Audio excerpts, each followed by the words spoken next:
तो कृष्ण ने कहा मैं एक योजना बनाऊंगा लेकिन आप सबका सहयोग होना जरूरी। मैं क्यों बता रहा हूं आपको ये कथा, कौन से टॉपिक से निकली? झूठ बोलने। जैसे अभी हमने यहाँ पर देखा अधर्म और झूठ पति पत्नी है, दोनों से दंभ और पाखंड निर्माण हुआ।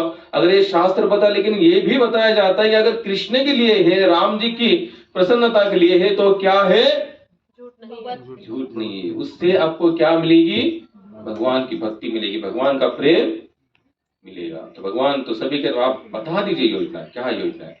तो उन्होंने कहा देखो, कौरवों के सैन्य बल में एक हाथी है, उसका नाम है अश्वत्थामा।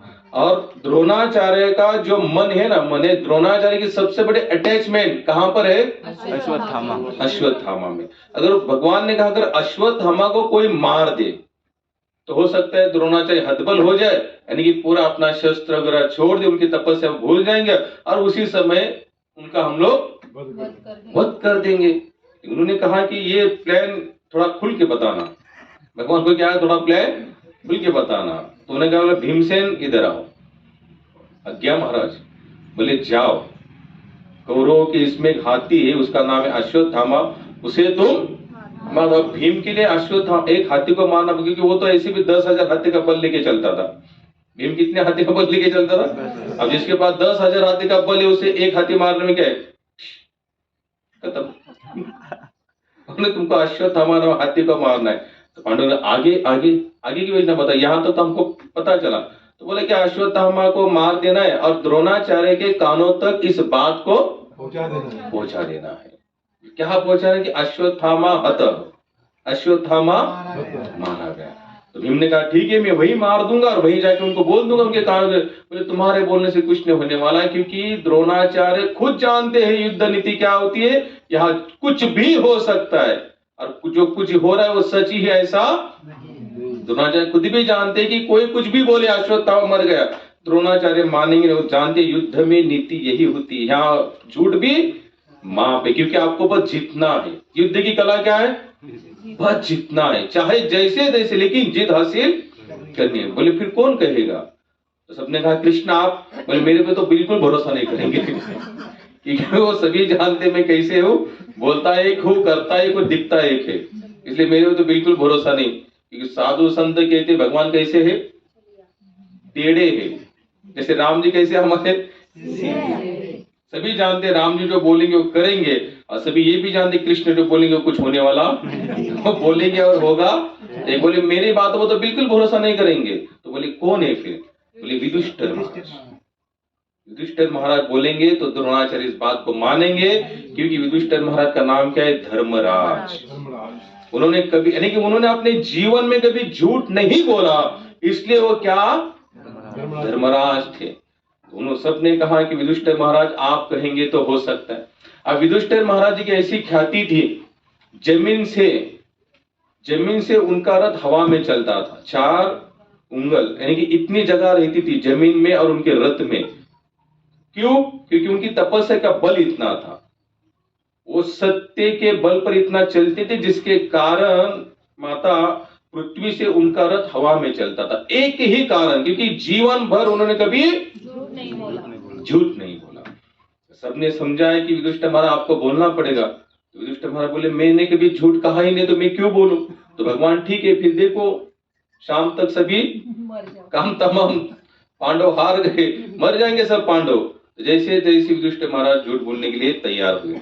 जब विदुष्टर महाराज झूठ बोलने के तैयार हुए, मैंने तो कहा हम सभी लोग जानते कि झूठ बोले ना, कहाँ झूठ बोले? झूठ कहाँ बोले? अश्वत्थामा तो मर ही गया था। भगवान ने कहा आपको केवल इतना ही कहते हैं, अश्वत्थामा मारा गया, नरोवा कुंजरोवा। ये तुमको वहां दिमाग नहीं लगाना है, हाथी मरा कि इंसान मरा, वहीं पर तुम्हें अपना दिमाग। अब देखो विदुष्टर महाराज जी के मन में कहीं ना कहीं थोड़ी बात चुभ रही थी। क्यों? आज तक जो डिग्री मिली थी उनको, कौन सी डिग्री मिली थी? सत्य बोलने। ये कभी झूठ नहीं बोलती, ये कभी झूठ नहीं बोलती। देखो हम लोगों को भी संसार में छोटी मोटी डिग्री मिलती है ना, उसको मेंटेन करते करते करते हमारा पूरा दम निकल जाता है। उससे अच्छा क्या करो, भक्तिपाद बोलते जो भगवान डिग्री दे उसको तुरंत स्वीकार करो। आज सत्य की तरह स्वीकार करो। अगर झूठ की देगा तो उसको भी स्वीकार। भगवान की प्रसन्नता के लिए आप कुछ भी कर सकते, वो सब आपको माफ है, लेकिन 100% केवल भगवान की उसमें प्रसन्नता होनी चाहिए। अगर दूसरी कोई प्रसन्नता होगी तो भोगना आपको ही पड़ेगा। तो युधिष्ठिर महाराज जी के मन में फिर भी एक छोटी सी ऐसा चुप रहा था कि मुझे झूठ नहीं बोलना चाहिए, नहीं बोल, फिर भी जैसे तैसे, क्योंकि जानते थे अगर मैं नहीं बोलूंगा तो मेरे शाम तक सभी भाई मारे जाएंगे। युधिष्ठिर महाराज द्रोणाचार्य के सामने आए और उन्हें जोर से कहा, अश्वत्थामा हत। जब युधिष्ठिर महाराज ने कहा, तुरंत द्रोणाचार्य समझ गए कि मेरी एक ही संतान थी, अश्वत्थामा के प्रति उनका मोह बहुत था और वो मोह टूटते ही अश्वत्थामा के हाथ से गांडीव गिर पड़ा। लेकिन युधिष्ठिर महाराज फिर रहा नहीं गया, नहीं मैं सच बोलने वाला बंदा कैसे झूठ, मैं बता ही देता हूँ। तो आगे बोले, नरवा कुंजरोवा।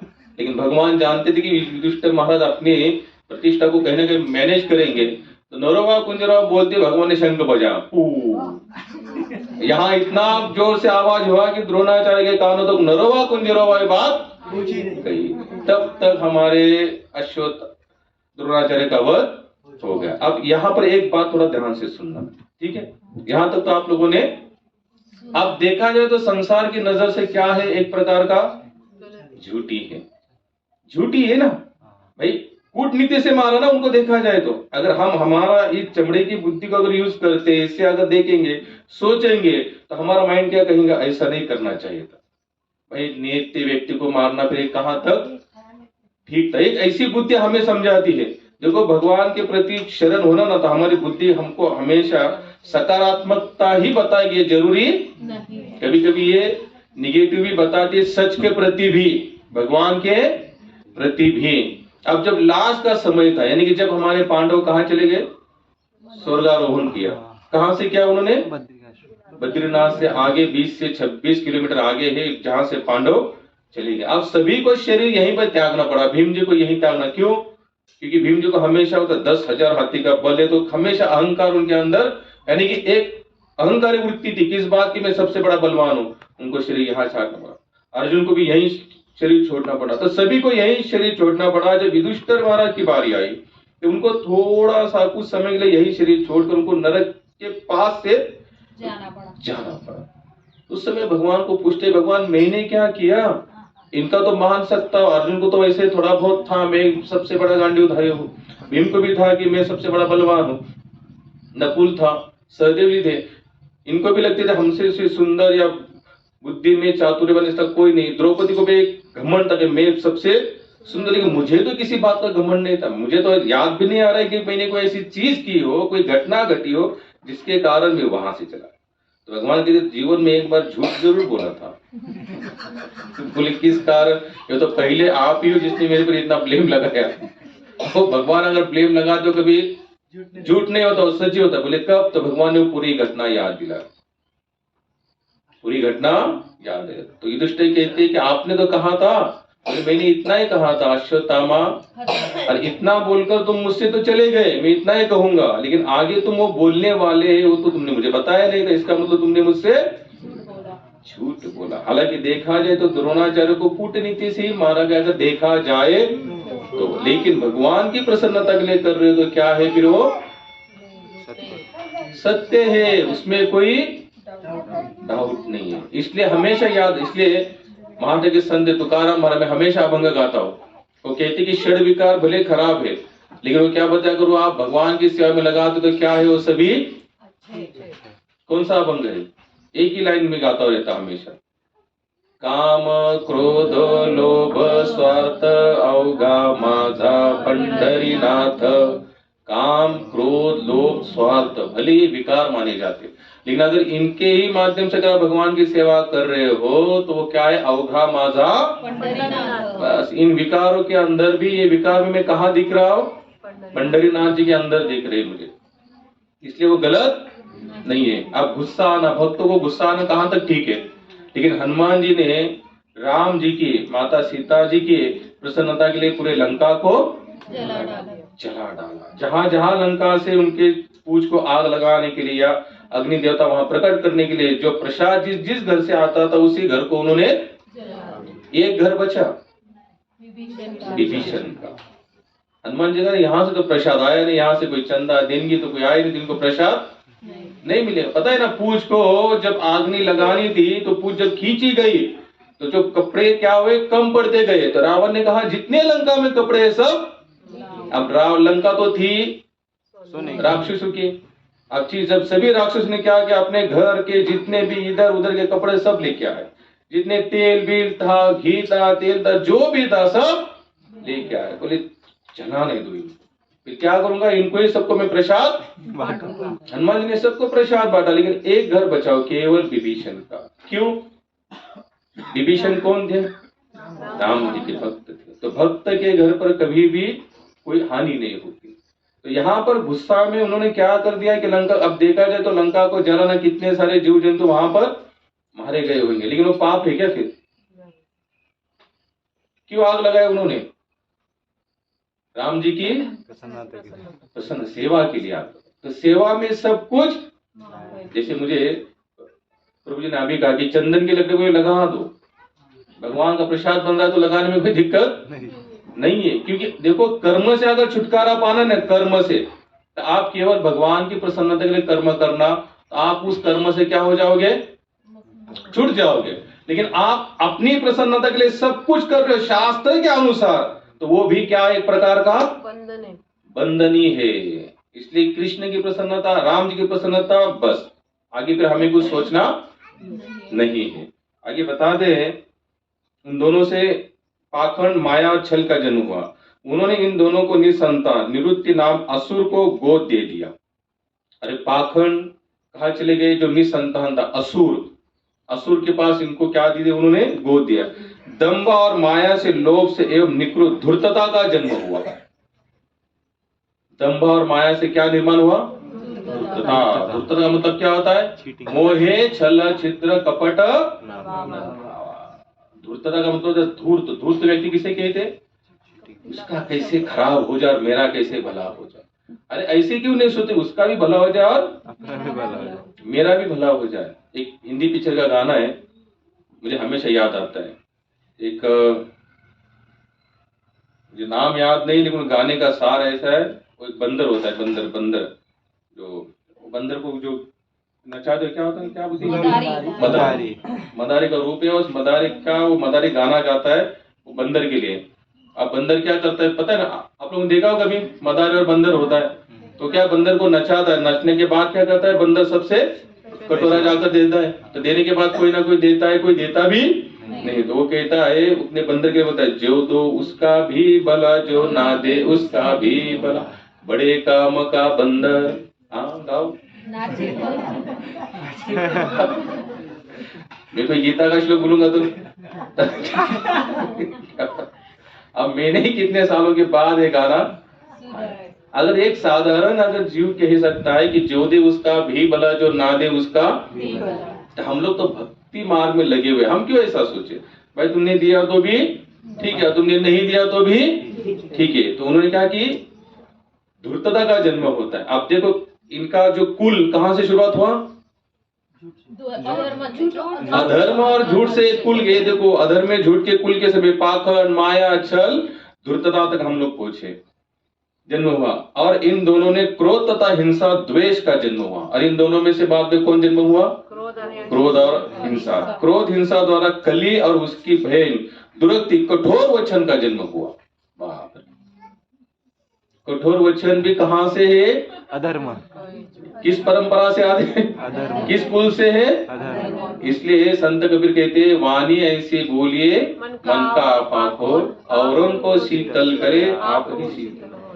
अगर खुद को भी शांत करना है तो वाणी कैसी कहो? एकदम शांत कहो, मृदु, एकदम शांति से बात करो। कोई तुम पर गुस्सा हो रहा है, ठीक है, नहीं हो रहा है तो हरे कृष्णा हम रास्ते से चले। आपको अच्छा लगे तो मानो, नहीं लगा दो हरे। लेकिन वहां पर कठोर वचन, अगर आपने देखो शब्द, जो शब्द होते हैं, शब्द क्या है? बाण भी है और ब्रह्म भी कहते हैं, शब्द ब्रह्म। क्योंकि देखो हम लोग राम राम राम है, क्या है? शब्द तो है। कृष्ण कृष्ण कृष्ण है, क्या है? लेकिन ये ब्रह्म शब्द है। कैसे है? ब्रह्म शब्द। शब्द के अंदर उतनी ताकत होती है। अगर आपका एक छोटा सा सहानुभूति वाला शब्द भी किसी का कल्याण कर सकता है। और आपका एक कठोर शब्द भी किसी के जीवन को बर्बाद कर सकता है। आप लोगों ने देखा होगा, आजकल न्यूज में भी आते हैं, पिताजी ने बच्चों को कुछ कहा, बच्चे ने जाकर बस कुछ कहा और उसने जाकर सुसाइड कर लिया। माँ ने कुछ कहा तो बिटिया ने जाकर कुछ पॉइजन पी लिया, ऊपर से उड़ी मार दिया, जीवन को बस उतना समय अगर वो थोड़ा सा ढंग की बातें करते तो क्या होता, बच जाता, 100% बच जाते। इसलिए संत कबीर तो बताते हैं कि औरों को शीतल करे आप ही शीतल होए। अगर हमें भी शांति से रहना है, अगर हमको भी शीतलता चाहिए तो क्या करो, बोलने के माध्यम, शब्दों के माध्यम किसी और को शीतल करने का प्रयास करो, तो अपने आप भी क्या हो जाओगे, शीतल हो जाओगे। कली और दुरुक्ति ने मृत्यु और भय को जन्म दिया। इन दोनों के संग से यातना और निरय नरक का जन्म हुआ।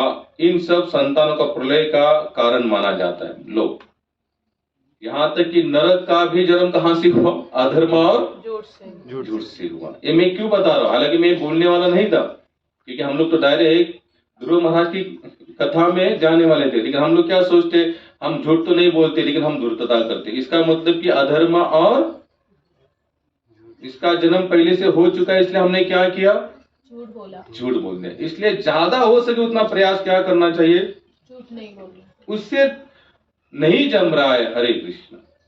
आप हमारी चोरी पकड़ो, उससे हम ही कहते कि हमने चोरी की, बात आगे तो बात फिर जाएगी ही नहीं। लेकिन हम लोग क्या करते, झूठ पर झूठ पर, इससे क्या होता है, हम भी डिस्टर्ब, सामने वाला भी डिस्टर्ब हो जाता है।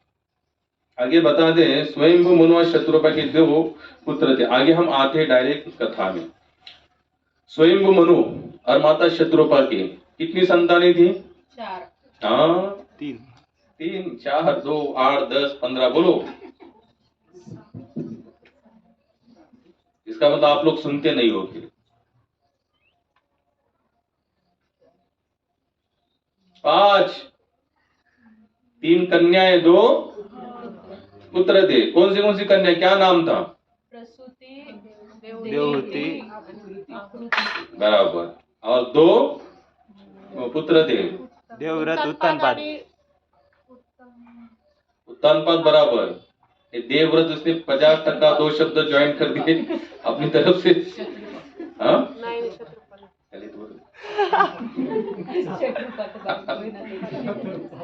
प्रियव्रत। आप लोग इसका मतलब सुनते नहीं हो ना, ध्यान में रखते हो। जो दे उसका भी बोला तो तुरंत, अब पता नहीं कितने साल का जुना पीछे रहे हो, तुरंत गाना याद आ गया। और यहाँ पर हम लोग कम से 8 से 10 संडे से चिल्ला रहे कि भागवत की शुरुआत कहाँ से हुई, शरीर रूपी संसार कहाँ से निर्माण हुआ। मनु और शत्रुपा की 5 संतानें, और इन्हीं 5 संतानें का हम सभी संतानें आते हैं। मनु और शत्रुपा हम सबके कौन है, माता पिता है। यानी कि ब्रह्मा जी के माध्यम से निर्माण हुआ। इनके ही शरीर की सृष्टि, यानी कि शरीर के संबंध से जो सृष्टि बनी, इनके लिए 2 कारण बने, मनु और शत्रुपा, प्रियव्रत और उत्तानपाद। अब आज हम कथा सुनेंगे उत्तानपाद राजा की। उत्तानपाद, जहां तक हम लोगों ने कथा तो इतनी, देखो हमको एक चैप्टर भी आता है स्कूल में, ठीक है ना, ध्रुव महाराज करके, लेकिन वो चैप्टर बहुत संक्षिप्त स्वरूप में। और आज की इसमें है कि नहीं, पता नहीं ना चेला। आज तो उन्होंने, लोगों ने क्या कर दिया, उसको भी क्यों, कितने लोग बता सकते हैं कि वो क्यों निकाल दिए गए वो सब चैप्टर। भाई हमें थे, जब हमारे बच्चों के नहीं तो कुछ तो रीजन होगा क्यों निकाला करके। क्योंकि हमारे भारत में कुछ ऐसे नेता हुए जो कहने लगे कि हमारा भारत कैसे होना चाहिए, धर्म निरपेक्ष। क्या होना चाहिए, धर्म निरपेक्ष। अब धर्म निरपेक्ष भारत को रखना है तो उसमें से कुछ पहले से लगा, उसको क्यों निकाल रहे हो। उनका कहना क्या था कि हमारा भारत सभी को लेके चलने वाला है, सर्वधर्म समभाव। कैसे सर्वधर्म समभाव हुआ, जब चला आया हुआ जो परंपरा जो चली आई हुई है शास्त्र के अनुसार, आप उसको क्यों निकाल रहे हो। वो भी बहुत छोटा सा चैप्टर, लेकिन भागवत में उसका बहुत अच्छा विस्तार बताया गया है। उत्तानपाद राजा की 2 पत्नियां हैं। कौन सी, हाँ, सुरुचि और सुनीति। अब सुनीति का मतलब क्या होता है, सुनीति शब्दों को 2 में लाना, 2 अक्षरों में फोड़ना, सु को अलग करना और नीति को सु का मतलब होता है अच्छी नीति वाली, और सुरुचि का मतलब होता है जिसमें रुचि हो, जहां रुचि हो। एक महात्मा बहुत अच्छी बात बताते हैं, उन्होंने कहा जो रुचि से जीवन यापन करता है लेकिन नीति का सहारा नहीं लेता तो वो गलत ही रुचि के प्रति उसका आकर्षण होता है। ध्यान से सुनना, जिसको रुचि में आनंद है, यानी कि अलग अलग रुचि, रुचि का मतलब होता है कि स्वाद लेना, टेस्ट करना। लोग कहते हैं ना ये कैसा लगा आपको, इसकी रुचि बताना। थोड़ा हिंदी में कहते हैं जो कोई व्यंजन बनते हैं तो लोग इसकी रुचि बताओ, यानी कि इसका टेस्ट बताओ। जो रुचि को, नीति को छोड़कर रुचि का स्वाद लेना चाहता है वो अरुचि होती है, यानी कि उससे क्या होगा आपके अंदर द्वेष। जैसे समझ लीजिए आपको कहीं पर 2 पैसे ज्यादा कमाना है, यानी कि पैसे के अंदर आपकी रुचि है, लेकिन अगर नीति नहीं है आपके साथ में तो आप क्या करेंगे, वहां पर गलत काम करके भी क्या करेंगे, पैसा। जैसे चोर होता है ना, चोर देखो, एक होता है अच्छा बंदा, ईमानदार बंदे को भी लगता है कि मैं 2 पैसा ज्यादा कमाऊं, और एक बेईमानी वालों को भी लगता है मैं 2 पैसा ज्यादा कमाऊं। लेकिन बेईमानी वाला जो बंदा है उसके पास नीति नहीं है, वो सोचता है कुछ भी करो लेकिन मेरा जेब बने। और कुछ लोग आज भी संसार में ऐसे, भैया हमको आपका 2 रुपए नहीं चाहिए, आप आपका ले लो, चाहे हम भीख मांगेंगे, लेकिन इसका मतलब उसके पास क्या है, नीति है। वो नीति से जी रहा है, इसलिए उसको पैसा वो किसी का खाना नहीं चाहता। और जिसके पास नीति नहीं, केवल रुचि है, अब रुचि दोनों को भी है, ईमानदार वालों को भी रुचि के पैसा आना चाहिए, बेईमान वालों को भी रुचि के पैसा आना चाहिए, लेकिन नीति एक के पास होने के कारण वो कैसी, उसकी रुचि अच्छी है, इसकी रुचि गलत है। तो उत्तानपाद जी की रुचि सुरुचि में ज्यादा थी, उत्तानपाद की रुचि सुरुचि में ज्यादा थी, और सुनीति के प्रति उनकी इतनी रुचि नहीं थी, क्योंकि वो भोगासक्त था। क्या आसक्त था, भोग आसक्ति वाला था। सुनीति एकदम साधी, कैसी रहती तो माता, एकदम सादी सिंपल सरल रहती थी। और सुरुचि हमेशा अपने शरीर के प्रति राजा को कैसे आकर्षित करके मैं रखो, उसके लिए अपने शरीर का अंग ढंग हमेशा सजा धजा कर रखती थी। अब इंसान का स्वरूप पैसा, उसको भोग के प्रति उसके ज्यादा लगाव होता है। किनके प्रति होता है, यहाँ त्यागमय जीवन कौन जीना चाहता है बताइए। जैसे हम सभी लगभग भोगमय ही जीवन जीना चाहते हैं। जैसे हमको कहा जाता है कि ब्रह्म मुहूर्त में उठो, लेकिन हम नहीं उठ रहे, इसका मतलब हम कौन सा जीवन यापन कर रहे हैं, भोगमय, त्यागमय जीवन नहीं बिल्कुल यापन कर रहे हैं। इसका मतलब हमको रुचि कहां पर है, इंद्रियों के अंदर रुचि है, नीति के अंदर। नीति क्या कहती है, ब्रह्म मुहूर्त में आपको उठना चाहिए, सूरज उगने से पहले आपको नहाना चाहिए। लेकिन आज आप तो ठंडी के दिन है, अब तो फिर सवारी नहीं बनता, सूरज जब भी उगे तभी उगे, हम तो जब भी स्नान करेंगे तभी करेंगे। तो रुचि को हमको थोड़ा सा क्या करना है, त्याग करना है। तो उत्तानपाद जी को सूरज के प्रति ज्यादा आकर्षण था, और सुनीति के प्रति इतना आकर्षण नहीं था जितना सूरज के प्रति था। अब इन दोनों की एक एक संतान थी। सुनीति की संतान का नाम क्या था, ध्रुव महाराज। और सूरज की संतान का नाम क्या था, उत्तम। आप लोगों ने सुना नहीं इसलिए मैं आपको बता रहा हूं। ये दोनों कौन हुए, फिर भाई हुए। अब उत्तानपाद की 2 पत्नियां हैं। अब उत्तानपाद कौन है, राजा है। अब राजा की 2 पत्नियां तो ही, तो दोनों का अधिकार कैसे हुआ, समान हुआ। कैसे हुआ, समान। लेकिन राजा का हमेशा एक प्रकार का एक अटैचमेंट कहां पर ज्यादा रही, सूरज के प्रति। इसलिए सूरज कुछ भी कहे वो मानने के लिए तुरंत तैयार होता था। और सुनीति पहली बात तो कुछ कहती ही नहीं थी, क्योंकि वो देखती थी इसकी तो रुचि कहां पर है, सूरज के प्रति। इसलिए वो जैसा तैसा अपना जीवन यापन कर रही थी। संयोगवश सुनीति की जो संतान थी उनका नाम था ध्रुव महाराज, और सूरज की संतान थी उनका नाम था उत्तम। उत्तम उत्तानपाद के गोदी में बैठे हुए थे, और ध्रुव महाराज की इच्छा हुई कि मैं भी जाकर अपने पिता की गोदी में बैठूं। अब बच्चा अपने पिता की गोदी में बैठने के लिए कहीं से परमिशन नहीं लेता। हम सभी की संतानें हैं, तो क्या हमारी संतान जाके बोलती है ओ मैं अपने पिताजी के जाके गोदी में बैठूं क्या, देखो डायरेक्ट जाके, पता है मेरा अधिकार है, मेरे वो पिता है, और वो डायरेक्ट जाकर हाँ किसी और की गोदी में बैठना, तो मैं यहाँ बैठ सकती हूँ या बैठू आपकी गोदी में। पहले उससे पहले छोटी बच्ची क्यों ना हो, लेकिन वो पहले क्या करें, उनको पूछेंगे। पहली बात तो जाएंगे ना, जाएंगे तो पहले वो डर डर के बैठेंगे, लेकिन खुद के बच्चे कैसे आएंगे और तुरंत बैठेंगे। तो उत्तम बैठे हुए थे, ध्रुव महाराज तुरंत और बैठने का प्रयास किया, बैठने का तो वहीं पर कौन खड़ी थी? सुरुचि। सुरुचि ने देखा कि ध्रुव भी क्या कर रहा है, उत्तम के बराबर में जाकर बैठ रहा है, उत्तम के बराबर में। ईर्ष्या और जो क्रोध होता है ना, आपको कभी भी सच्चाई तक लेके नहीं, ईर्ष्या और क्रोध आपको कभी भी शांति से जीने नहीं देगा। आप लोग देखना, थोड़ा सा त्याग का जीवन जो, कैसे थोड़ा सा त्यागने का, थोड़ा त्यागने का प्रयास करो। कैसे करो? थोड़ा त्यागना, फिर ऑटोमेटिक आपको क्या मिलेगी? शांति मिलेगी। भगवान दत्तात्रेय जी ने 24 गुरु किए, उसमें एक थी चील, मराठी में घार बोलते, क्या बोलते प्रभु हिंदी में? जो सबसे हायर उड़ती है वो घार, घार बोलती है उसको, चील बोलती है ना। एक चील को भी उन्होंने क्या किया था? गुरु किया था। क्यों गुरु किया था?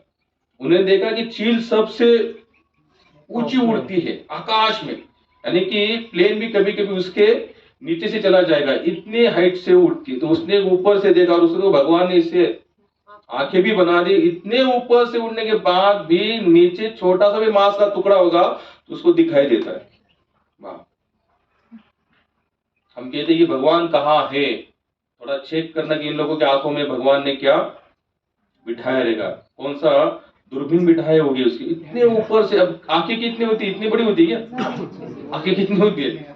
इतनी सी, इतने से आंखों में से वो नीचे देखते हैं। हम लोग सोच भी नहीं सकते इतना कुछ, लेकिन नीचे उसको मांस का टुकड़ा देखता है। तो भगवान दत्तात्रेय वो बता रहे थे कि बोले मैंने एक बार एक चील को देखा जो सबसे आकाश में ऊंची उड़ती थी। उसने एक नीचे मांस का टुकड़ा देखा, वो नीचे चली आए, उसने तुरंत उस मांस के टुकड़े को झपका, और वो उसने जब उस मांस के टुकड़े को लिया तो कुछ कौवों ने देखा, कुछ कौवों ने देखा। तो कौवों ने देखा, बाप रे, ये तो इतने ऊपर से अपने स्तर को छोड़कर नीचे आई और हमारा हिस्सा। अब कौवों का हिस्सा था क्या? जंगल का नेम क्या होता है? जिसको मिला उसी का हो गया। तो कौवे, सभी कौवे टूट पड़े चील पर। अब चील वहां पर लड़ाई झगड़े कर रही है, किस लिए? ये तो मैंने लिया है ना, इतना मांस का टुकड़ा तो मेरा है, क्योंकि मैंने मेहनत से कमाया हुआ है। तो सब काफी समय वहां पर लड़ाई हुई, झगड़ा हुआ। तो कुछ समय के बाद चील ने ये सोचा, बोले इनकी लेवल की तो मैं हूं नहीं, मेरे लिए तो पूरा आकाश पड़ा है। फिर वो सोचती, केवल एक मांस के टुकड़े के कारण अगर इतनी लड़ाइयां हो रही है, अगर इतना मुझे स्ट्रगल करना पड़ रहा है, इससे अच्छा मैं इस मांस के टुकड़ों को ही। तुरंत उसने मांस के टुकड़े को छोड़ दिया और फिर वो ऊंचे आकाश तक उड़ना शुरू कर दिया। तो भगवान दत्तात्रेय कहते मैंने उससे क्या सीखा?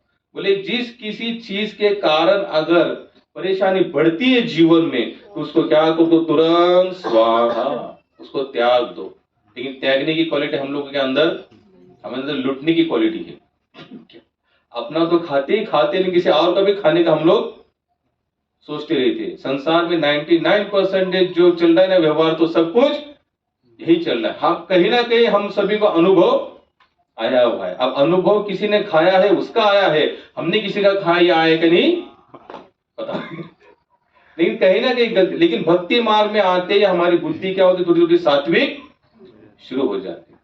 तो ध्रुव महाराज जैसे बैठने वाले थे, तो सूर्य जी ने उसका हाथ पकड़ के दूर खींचा। बोले तुम्हारी जगह नहीं है, तुम उनके गोदी में नहीं बैठ सकते। बोले क्यों? और ध्रुव महाराज भी कौन थे? क्षत्रिय। भाई क्षत्रिय का अपना एक गुण होता है, भाई जो मेरा है उसे तो मैं लेकर रहूंगा। ध्रुव महाराज क्यों नहीं बैठ सकता? बोले इसलिए नहीं बैठ सकते, बोले तुम्हारी इतनी ताकत या औकात नहीं है। बोले क्यों नहीं? बोले यहां बैठना है तो तुमको भगवान को प्रसन्न कर कर भगवान से ये वर मांगना पड़ेगा कि अगला जन्म तुम मुझे माता सुरुचि के गर्भ से देना। क्या कहा? अगर वो इतना भी कही थी ना, भगवान से ये मांग लो, अगर यहां बैठना है तो भगवान को प्रसन्न कर लो और फिर उनसे वर मांगना कि मैं यहां पर बैठूं। उसने क्या कहा? भगवान को जाकर ये वर मांगना कि अगला जन्म तुम मुझे सुरुचि के गर्भ से देना, तब जाकर तुम यहां बैठने का अधिकारी बनोगे। ये मूर्खता होती। क्या होती? हम लोगों के अंदर में हमको भी यही लगता है। हम लोगों को भी, जैसे लोग देखो कुछ कहते ना, हमने तो जीरो से हम यहाँ आए तो हमारे पास कुछ नहीं था, आज हमने यहां से, यानी कि भगवान की कृपा को हमने क्या कर दिया? साइड में रख दिया और अपने बल को, अपनी कला को, अपने थोड़ी छोटी मोटी जो कोई तपस्या की होगी उसको हमने क्या कर दिया? यश प्राप्ति उसको लगाना शुरू कर दिया। और यही हमारी गलती है। सूरज ने क्या, उसने तो भगवान की कृपा को भी खुद के गर्भ के सामने छोटा कर दिया। क्या कहा कि मेरे गर्भ से, भगवान को कहना कि सूरज के गर्भ से जन्म देना। उसने क्या कि भगवान की कृपा को उसने क्या कर दिया, छोटा कर दिया, और खुद के गर्भ को उसने क्या कर दिया, बड़ा कर दिया। और यही हम लोग कहते, भगवान यही नहीं चाहते। अगर इतना भी कहते जाओ भगवान से मांगो, वर प्राप्त कर लो, फिर यहाँ बैठने का अधिकारी, तो इतनी लंबी चौड़ी कथा आज नहीं होती। उसने कहा ऐसे वैसे कहा तो फिर ध्रुव महाराज वहां से गुस्से से निकले, और निकलने के बाद कहाँ चले आए, माँ के पास। उसने कहा माता कि सूरज ने, मेरी जो सौतल्य में जो माँ है उसने क्या किया, मैं पिताजी की गोदी में जाकर बैठने वाला था, उसने हाथ को पकड़कर दूर मुझे ढकेल दिया। उसने कहा यहाँ बैठना है तो भगवान को प्रसन्न कर कर ये कहना है कि उसके गर्भ से। बोले तुम्हारा गर्भ छोटा, बोले नहीं मेरा गर्भ भी उतना है, लेकिन उसको भी तुम आभार व्यक्त करना है कि उसने क्या कहा कि तुम्हें कहाँ जाओ, भगवान के पास।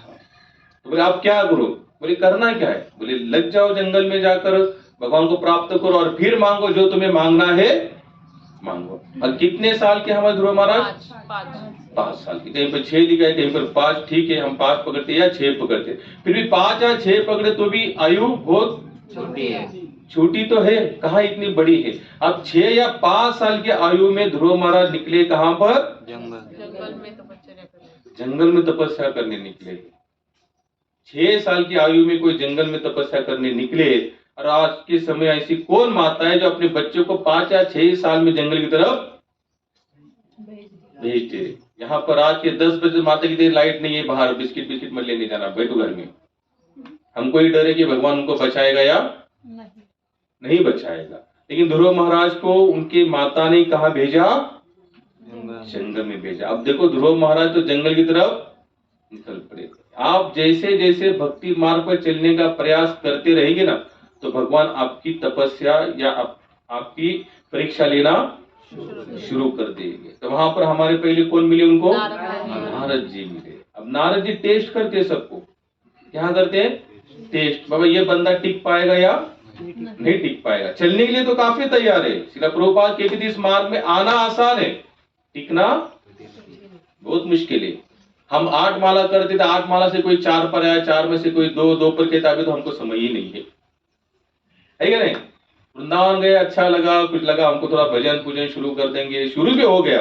और यहाँ आते ही कुछ दिन चला, चलने के बाद हमारा होप्स डाउन हो गया। ये नहीं होना चाहिए, यानी कि सोडे के बोतल जैसा होप्स नहीं होना चाहिए। सोडे का बोतल जैसा लाओ थोड़ा फुल, और बाद में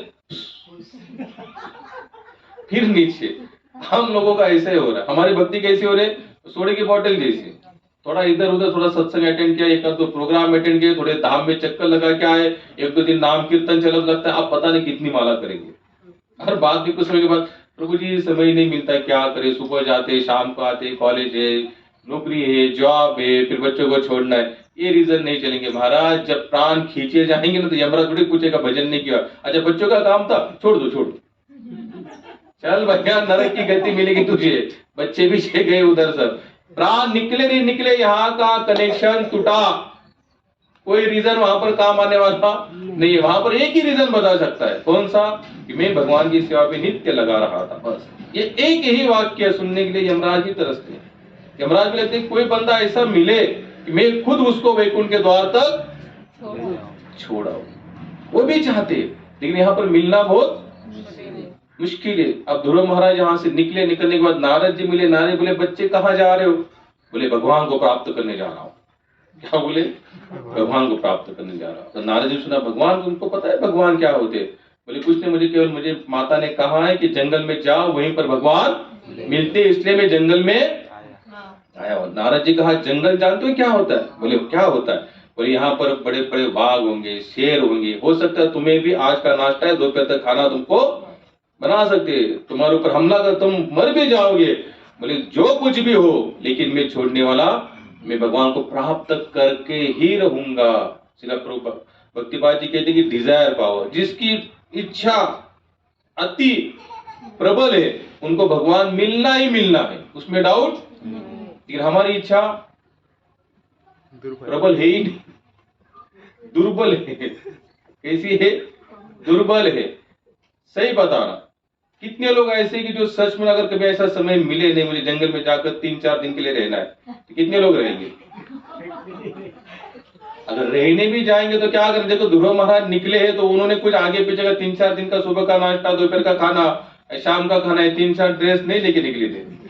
तो माँ ने कहा जंगल में मिलते हे उस वस्त्र पर निकल पड़े। हम लोग जाते धाम में टिकट विकेट निकालने के बाद RAC टिकट होगी तो भी लोग कहते नहीं हो सकता प्रभु जी RAC क्या, एक सीट पर 2 जन नहीं, आप ही चले जाओ। अब वेटिंग का तो फिर चलो कंफर्म हो भी गई टिकट, फिर जाएंगे तो बोले रूम कैसा है? बढ़िया है, गर्म पानी है, पानी आ रहा है 24 घंटा, सुबह दोपहर नौकर आएगा झाड़ू मारने के लिए। अच्छा नाश्ते का क्या है? नाश्ता है। अच्छा भोजन में कितने आइटम है? दाल चावल सब्जी, अच्छा पापड़ होगा। हम चले तीर्थाटन धाम यात्रा करने। इतना मुश्किल है। ठीक है, आदत लग चुकी है, इसलिए शिला प्रभुपाद हमेशा कहते थे एक एक प्रकार आओ और यहां पर लगे रहो।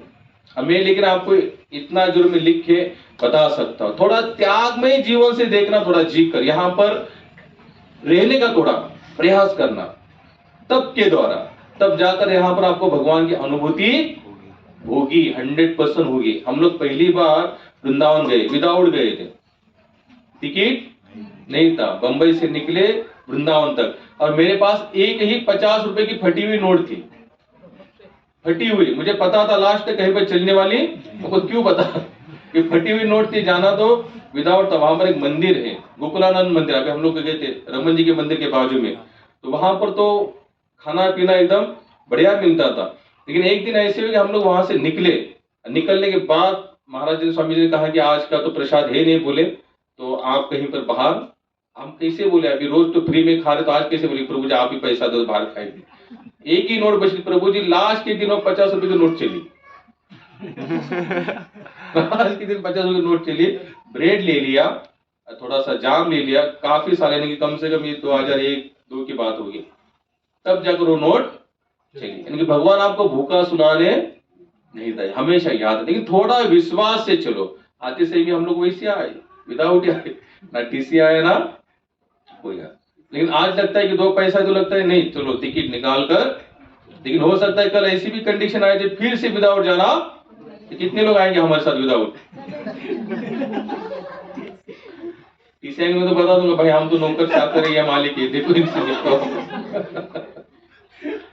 लेकिन कभी कभी ये जरूर आप लोग करना प्रयास, थोड़ा छोड़ दो उनके ऊपर, देख तो लो अनुभव क्या आता है। देखो आप छोड़ेंगे नहीं तो अनुभव आने वाला नहीं है। सब कुछ व्यवस्था करके जाएंगे तो अनुभव क्या खाक आएगा? खाना पीना रहना पीना सब कुछ तो आपने करके का तैयारी नहीं आएगा।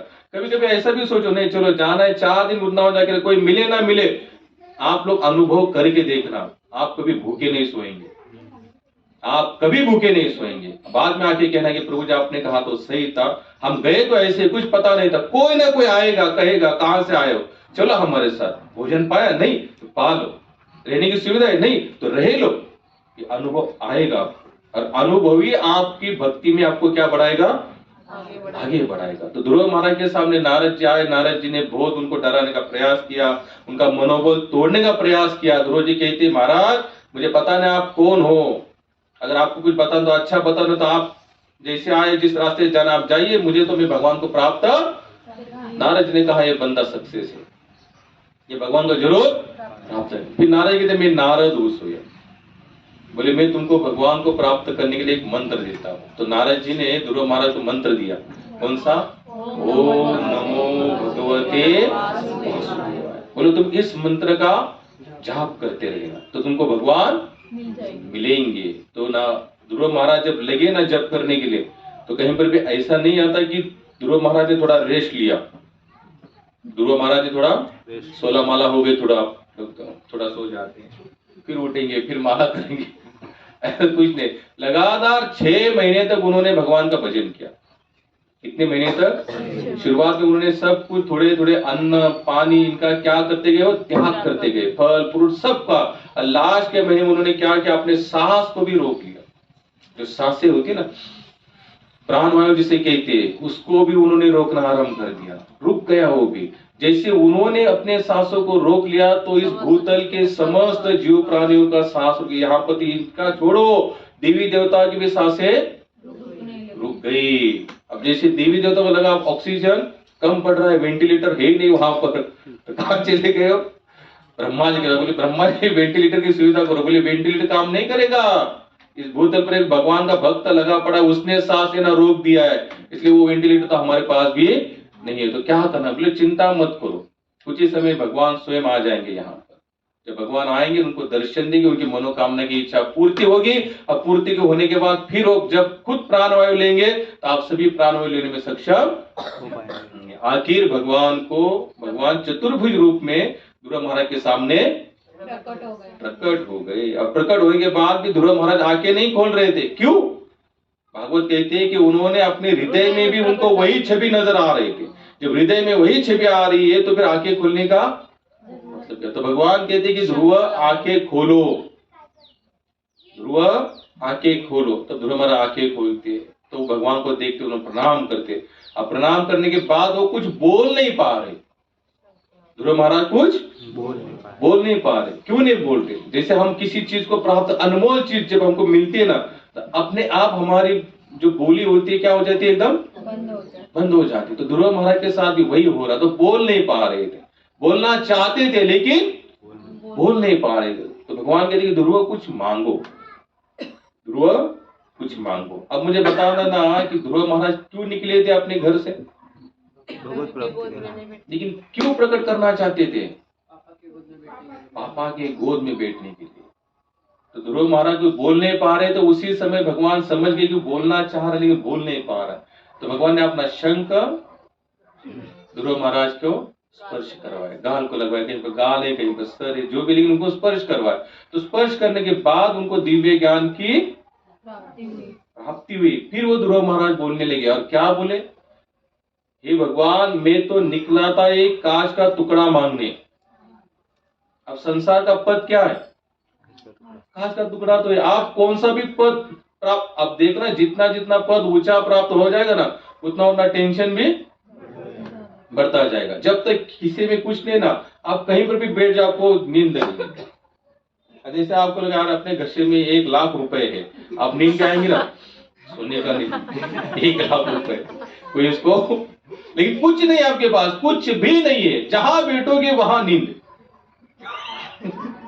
जहां बैठोगे वहां नींद। लेकिन बहुत कुछ माल मटेरियल लेके चले हो, धन सोना चांदी, आपको नींद आएगी ही नहीं। देख लेना, कभी प्रयास करना। दूर नहीं, अगर आपके घर में कोई 10 लाख रुपए देके जाए ना, मैं आपको लिख देता, आप नहीं सो पाएंगे। आप बोलेंगे इसको कहाँ रखूं, कपाट में रखूं, और उसी रात आपको ख्याल आएगा चोर आएगा तो। बाकी के दिन देखो कभी ख्याल नहीं, कोई है ही नहीं। आएगा तो लेके क्या जाएगा। इसलिए हम लोग बिंदास। तो ध्रुव महाराज कहते हैं मैं तो आया था कांच का टुकड़ा मांगे, लेकिन मुझे अब पता चला आप तो मुझे अनमोल हीरा देने के लिए सक्षम हो। अब मुझे वो कांच की टुकड़े की जरूरत नहीं है। लेकिन भगवान कहते नहीं कुछ तो मांगो। बोले मैं मांगना नहीं चाहता। अब क्या मांगो कुछ, क्योंकि मैं जो मांगने आया था वो आपके सामने एकदम तुच्छ है। कौन सी वस्तु एकदम तुच्छ। अब मुझे कुछ मांगने की जरूरत नहीं। लेकिन भगवान क्या कहते, सबकी हृदय की बात भगवान जानते हैं। तो भगवान ने ध्रुव महाराज कहते बोले जाओ, बोले तुम इस भूतल पर 1 2 3 5 साल की सरकार नहीं बनाई ध्रुव महाराज की।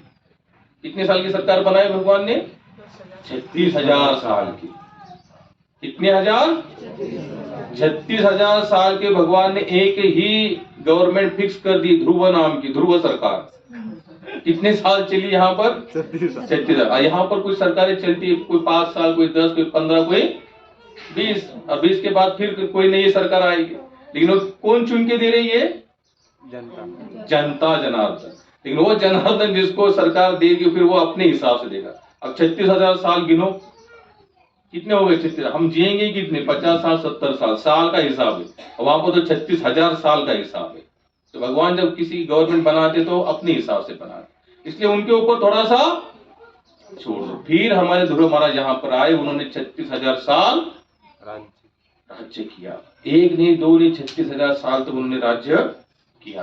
अब देखो यहाँ राजा बनने के बाद भी जब वो यहाँ पर आए, अब नारद जी उनको कहने के बाद फिर कहाँ चले आए थे? उत्तनपाद के पास। तो उत्तनपाद उस समय नर्वस थे, नाराज थे। बोले आप क्यों नर्वस हो? बोले मैंने जो सब कुछ घटना घटी थी उन्होंने तुरंत उनको बता दी। बोले मेरे हाथों से एक गलती हो गई, मेरा लड़का कहाँ चला गया? जंगल में। तो नारद जी कहते आप चिंता मत करो, मैंने उनको भगवान नाम का मंत्र दिया और वो भगवान को प्राप्त कर ही आएगा। जब नारद जी ने पहली भविष्यवाणी करके वहीं से चले गए थे, जब ध्रुव महाराज आए तो उत्तानपाद जी ने खुद उनको अपने राजगद्दी पर बिठा दिया और उन्होंने 36,000 साल तक राज्य किया। लेकिन आगे एक छोटी सी घटना बताकर हम इस टॉपिक को, अब देखो कभी कभी हमें भी लगता है कि कुछ भगवान से कुछ अनुभूतियां आने लगती ना, हमें लगता है कि हम क्या हो गए? महात्मा हो गए। क्या होने गए? महात्मा। अब यहाँ पर तो ध्रुव महाराज को साक्षात दर्शन दिए थे भगवान, क्या किए थे? और अपने शंखों को भी उनको स्पर्श करवाकर दिव्य ज्ञान दिए थे। अब ऐसे बंदे के हाथ से क्या गलती होनी जरूरी है? नहीं। अब यहां से थोड़ा ध्यान से सुनना, यानी कि हमारा छोटी मोटी जो अनुभूति है ना डब्बे में चली जाएगी, कहीं बचेगी नहीं। अब ध्रुव महाराज को इतना होने के बाद भी उनका भाई उत्तम एक बार कहाँ चले गए? जंगल में चले गए। उनको एक बहुत अच्छा एक बगीचा दिखा, यक्षों का बगीचा, यानी शंकर जी के जो गण थे उन्होंने बनाया हुआ बहुत अच्छा सजाया धजाया हुआ बगीचा था। अब उत्तम वहां चले गए। अब क्या होता है कि समझो अगर आपका कोई भाई जिसका थोड़ा पावर है, जैसे आमदार का भाई भी आमदार से कम नहीं होता, खासदार का भाई भी खासदार से कम नहीं होता, और गांव खेड़ी में जाएंगे तो सरपंच का भाई भी सरपंच से कम नहीं। अब उत्तानपाद के पास तो कोई ऐसी ताकत ही नहीं, उत्तम के पास तो ऐसी कोई ताकत थी नहीं। अब उत्तम वहां चले गए और वहां पर यक्ष के साथ उन्होंने लड़ाइयां शुरू की। बोले मैं इस गार्डन में रहूंगा, मुझे जो करना है सो। यक्ष ने कहा भैया देखो ऐसा मत करो, आए हो तो थोड़ा घूमो घूमो, थोड़ा आनंद लो, चले जाओ। बोले नहीं जाऊंगा। बोले क्यों? क्योंकि मेरा भाई कौन है? ध्रुव महाराज हमारे भाई साहब है, आप जानते रहे बहुत शक्तिशाली है। यक्ष ने कहा बोले होंगे शक्तिशाली, लेकिन आप आपके से आए तो थोड़ा देखकर चले जाओ। मानने के लिए तैयार है। तो युद्ध हुआ, युद्ध में यक्षों ने उत्तम जी को, ध्रुव महाराज के भाई को मार दिया। जब ये बात ध्रुव जी ने सुनी तो ध्रुव महाराज पूरे सैन्य के साथ वहां पर आक्रमण किए और जितने यक्ष थे सबको मार दिया। अब ध्रुव महाराज इतने पावरफुल थे कि उनके सामने कोई आने के लिए भी तैयार नहीं था। फिर आखिर कौन आए उनको समझाने के लिए? उनके दादाजी। अब मुझे बता देना कौन दादाजी है? मनु मनु स्वयंभू मनु स्वयंभू मनु आए। और स्वयंभू मनु आने के बाद फिर उनका सत्संग हुआ। महात्मा कहते क्या हुआ ध्रुव महाराज के साथ? सत्संग होने के बाद ध्रुव महाराज फिर क्षमा मांगते किनसे? यक्षों से, कि मुझे माफ करना, आपने मेरे एक भाई को मारा, वो भी उन्होंने कुछ ऐसा काम किया था, वो काम ही ऐसा था कि उनको मरना पड़ा, लेकिन वो मैंने बिना देखे मैंने क्या किया, आपके हजारों यक्षों का वध कर दिया, इसके लिए मैं आपसे क्षमा चाहता हूं। अब देखो भगवान का दर्शन होने के बाद भी जीवात्मा ऐसा कर सकता है। जरूरी नहीं कि हमें थोड़ी सी अनुभूति आए इसलिए अभी हमसे जो भी कुछ हो रहा है सब सही, जरूरी। इसलिए हमेशा नम्र बने रहो। क्या बने रहो? कुछ क्वालिटी होगी, कुछ भगवान की अनुभूति आई होगी, लगता होगा कि भगवान की कृपा है, लेकिन ये मत समझना कि अहंकार वही बाजू में बैठा है। माया देवी कैसी जीव के साथ हमेशा बगल में बैठी रहती, बस ये कुछ हो जाए, इसको थोड़ा सा अहंकार आ जाए, मैं एंट्री तुरंत मार दूंगी इसके जीवन में। एंट्री मार दी, उन्होंने पता चला अरे मैंने गलत किया, उन्होंने क्षमा मांगी, लेकिन क्षमा कब मांगी? सत्संग। स्वयंभू मनु के माध्यम से सत्संग। स्वयंभू मनु कहा आप अच्छा नहीं कर रहे, गलत है। मनुष्य जीवन का उद्देश्य है गलती को तुरंत हमको स्वीकार करना चाहिए। कहने का मतलब क्या है कि ये जो हम करते ना हफ्ते में एक बार, ये बहुत मूल्यवान है, करना जरूरी है। मैं बोल रहा हूँ इसलिए नहीं, कहीं पर भी सत्संग मिले हमको तुरंत वहां पर पलाटी मारकर बैठ जाना, क्योंकि सत्संग तो अच्छी बातें मिलेगी, और जहां निंदनीय सत्संग है बिना सोचे समझे उनको हरे कृष्ण करके वहां से त्याग करो। अब आगे आते ध्रुव महाराज की जानी के वैकुंठ पदार्पण करने का समय है। अब कथा को ध्यान से सुनना। जब हम लोग कहीं भी शरीर त्यागते हैं तो कौन आते हैं यहाँ पर? यमराज। एकाध कोई बंधा होगा तो यमराज आए, बोले महाराज, यमराज जी क्या बोले? प्रणाम, आप चलिए। हमने आज तक क्या सुना है कि वो खींच कर लेके जाते, लेकिन उनको खींचना भी दूर, प्रणाम कर रहे। बोले मैं ऐसे नहीं आऊंगा। बोले आप क्या करना, पहले मेरी माता को लेके जाना। सुनीति को लेके। बोले क्यों? बोले उसी के कारण तो मैं यहाँ तक पहुंचा हूँ, उनके कारण तो मुझे भगवान मिले। तो वो कहती चिंता मत करो, वो देखो तुम्हारी माता आगे जो जा रहा है ना विमान, उसमें बैठी हुई है, अब तो आपके जाने का समय आया है। उसी समय जब ऐसे झुकते तो ध्रुव महाराज मृत्यु के सर पर पैर रखते हैं और आकाश के विमान में चढ़कर फिर वो भगवत धाम जाते हैं। आज भी ध्रुव महाराज चमक रहे हैं। ध्रुव तारा, हम जिसे कहते ना आजकल तो बच्चों को अपने माता पिता दिखाते ही नहीं, रहते फ्लैट में है और ध्रुव तारा कहाँ दिखेगा।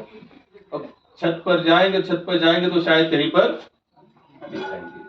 तो इसलिए हमेशा याद रखना कि भगवान का दर्शन मिलने के बाद कुछ गलतियां ना हो भी सकती, उससे अच्छा क्या बने और हमेशा नम्र और सत्संग में हमेशा लगे। हरे कृष्णा।